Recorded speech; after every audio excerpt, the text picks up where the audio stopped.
रोशनलाल के बचपन के मित्र को हार्ट अटैक आ जाता है। रोशनलाल हॉस्पिटल पहुंचता है। अरे राम नारायण, देखना तू जल्दी ही ठीक हो जाएगा, चिंता मत कर। अभी शतरंज की बाजी में तुझे हराना बाकी है।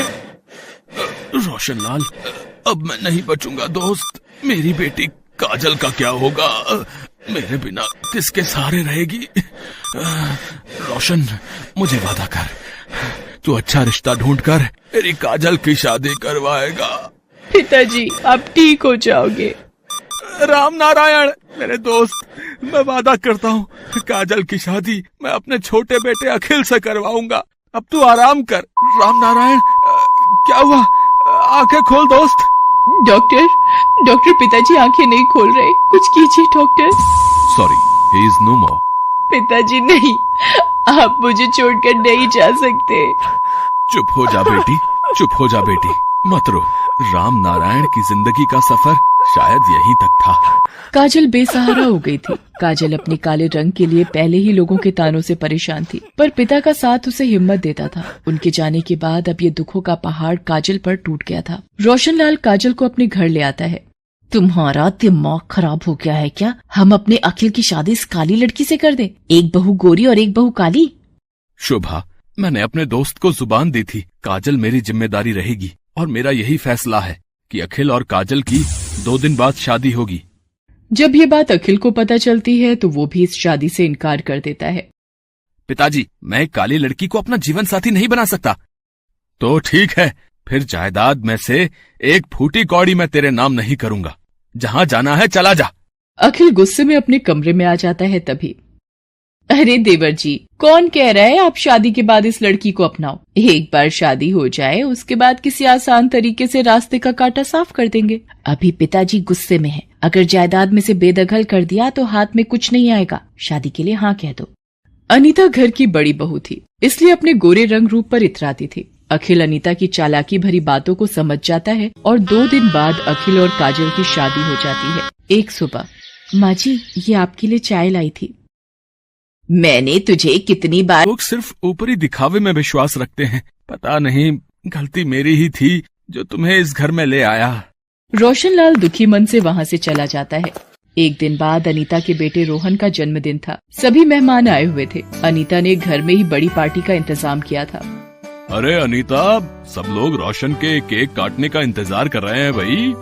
रोहन बेटा, चलो केक काटो। रुकिए भैया, मैं अपना कैमरा ले आऊं फैमिली फोटो के लिए। काजल, फोटोज में थोड़ा पीछे रहना। वैसे तुम फ्रेम में ना ही आओ तो बेहतर है। अरे अनीता बहू, कैसी बच्चों सी बातें करती हो? सारी यादगार फोटो मेरे पोते की खराब करवानी है इस काली शक्ल को बीच में दिखाकर। अखिल चल, मेरे पोते की फोटो ले आ मेरे लाल, दादी के साथ फोटो खिंचवाएगा। सब लोग फैमिली फोटो खिंचवाने लगते हैं, पर काजल को कोई भी फोटो के बीच में नहीं लेता। तभी, अब अखिल, एक फोटो मेरी और काजल बहू की भी खींच। आखिर शादी के बाद ये इसका घर में पहला फंक्शन है।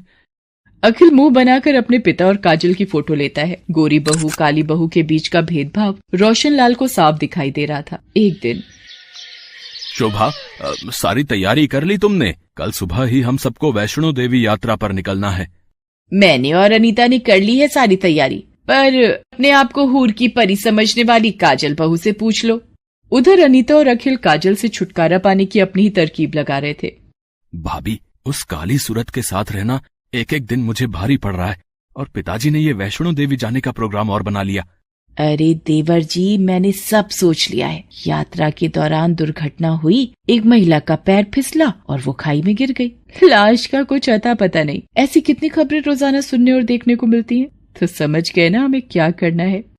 पर ये सब आप करोगी कैसे? बस देखते जाओ देवर जी, आप मेरे इशारों को समझते रहना और काम हो भी जाएगा और किसी को पता भी नहीं चलेगा। अनीता और अखिल काजल को मारने का प्लान बना चुके थे। अगले दिन सब वैष्णो देवी की यात्रा के लिए निकलते हैं। सब मिलकर वैष्णो देवी की यात्रा शुरू करते हैं। अरे काजल बहू, तुमने पैरों में चप्पल नहीं पहनी? पिताजी, मैं नंगे पांव ही माता रानी के वैष्णो धाम की यात्रा करूंगी। बाकी सब लोग मुंह बनाकर आगे बढ़ जाते हैं। चढ़ाई पर चलते चलते रोशनलाल और शोभा पालकी में बैठ जाते हैं। सुधीर और अखिल तेज चलते हुए आगे बढ़ रहे थे। सुधीर, आप और देवर जी आगे चलते रहिए।